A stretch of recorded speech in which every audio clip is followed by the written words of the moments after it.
This episode of The Young Turks is brought to you by GoDaddy.com. If you go to theyoungturks.com/GoDaddy, you get the best promo codes in the world. We've got this crazy conservative governor up in Maine, Paul LePage, and he's done a lot of things like cutting, of course, education and funding for the poor. And so why? Why did he have to do that? Because he wants to give a bigger break to estate tax. So for the couple of hundred people in Maine who are millionaires, they're going to get a bigger break. Oh, thank God. They were so hurting. So now the latest strike that he has against working people is gratuitous. He has realized that there are some murals of working people inside government buildings. And he has decided that he's going to rip them down. Because we can't have working people. That's ridiculous.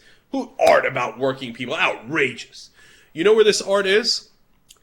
It's in Maine's Department of Labor. That would be a pretty logical place for a mural of laborers. But nope, not good enough. Now, what's his excuse for taking these down? He said that, quote, some business owners have complained that it was hostile to business. So think about that for a second. Apparently, workers are hostile to business. Well, good luck trying to do that business you're running without any workers. How would that work out for you? But that's how much they hate the workers. But in reality, of course, he made it up anyway. It turns out, when pressed on it, that it was actually an anonymous letter sent to him by a, quote, secret admirer. Come on. Okay, and he says that this guy wrote the letter saying, tear down this mural, because it reminded him or her of communist North Korea, where they use these murals to brainwash the masses. Okay, so they're like, okay, that's interesting. So that was, I guess, in an email. Can you produce that email for us so we can see it for ourselves? Because you're saying all these business leaders are complaining about this mural, and you've got this letter complaining about it. Can you produce that? Well, you know, it was actually a fax. That's what it was. Yeah, it was a fax.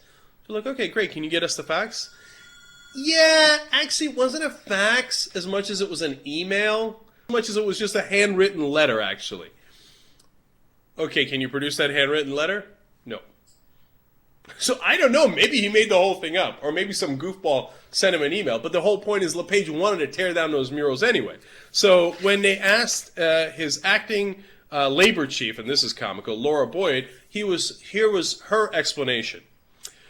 We have received feedback that the administration building is not perceived as equally receptive to both business and workers, primarily because of the nature of the mural in the lobby and the names of our conference rooms. Whether or not the perception is valid is not really at issue, and therefore not open to debate. If either of our two constituencies perceives that they are not welcome in our administration building, and this translates to a belief that their needs will not be heard or met by this department, then it presents a barrier to achieving our mission. So if anybody at all complains from either side, they will tear down whatever they need to tear down. Oh, I'm sure that's the case. So if workers complain about something in the labor department, they would change that in a jiffy, right? My ass, they would. And what do you want in the mural? Do you want people who work, blue-collar workers, and you want, what, bankers represented? Why is there no mural of bankers and millionaires and billionaires? Guys in suits passing Grey Poupon to one another. There should be a mural of that. And by the way, if you noticed in that statement, they're also doing something else. Within the Labor Department, they have rooms named for famous figures in labor, like Cesar Chavez. Nothing could make more sense.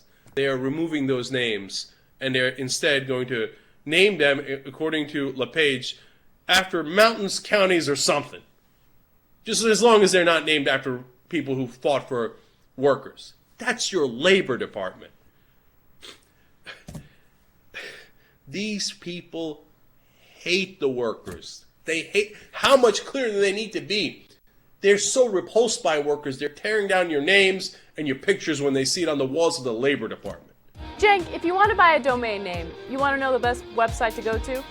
I already know it, GoDaddy.com. First of all, they have 24/7 customer service. If you want to download GoDaddy's free iPhone, Android, or BlackBerry app, boom, on your phone instantly. And if you go to theyoungturks.com/GoDaddy, you get all of our promo codes, like TYT1 gets you 10% off of all of your orders. TYT3 gets you a .com domain for only $7.99. You can't beat that.